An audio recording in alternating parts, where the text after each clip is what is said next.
गणेशनगर वस्तीवरील एका शेतकऱ्याने जनावरांच्या चाऱ्यासाठी साठवलेले 20,000 कडव्यांची एक गंजी आगीत बेचिराग झाली आहे। ज्ञानेश्वर कारखान्याच्या अग्निशमन बंब वेळीच आल्याने परिसरातील गंजीला लागलेली आग आटोक्यात येऊन इतर कडव्यांच्या गंजी आगीपासून वाचल्याने मोठी दुर्घटना टळली आहे। शहरातील माळीवाडा परिसरातील गणेशनगर वस्तीवर सायंकाळी 4:30च्या दरम्यान ही घटना घडली आहे।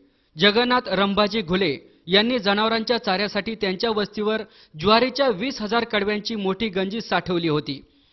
मात्र अचानक लागलेल्या आगीने पेट घेतल्याने कडव्यांची गंजी जळून खाक झाली आहे।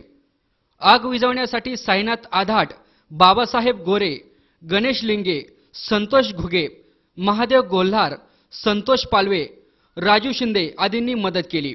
तसेच ज्ञानेश्वर कारखान्याशी संपर्क साधल्यानंतर तेथील अग्निशमक बंब वेळेत दाखल झालाय, त्यामुळे गंजीला लागलेली आग आटोक्यात आली। मात्र गंजी जळून गेली होती।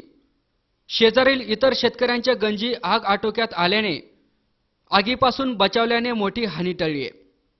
सी 24 ताससाठी संदीप डेहाडरायसह आलिम शेख, शेवगाव।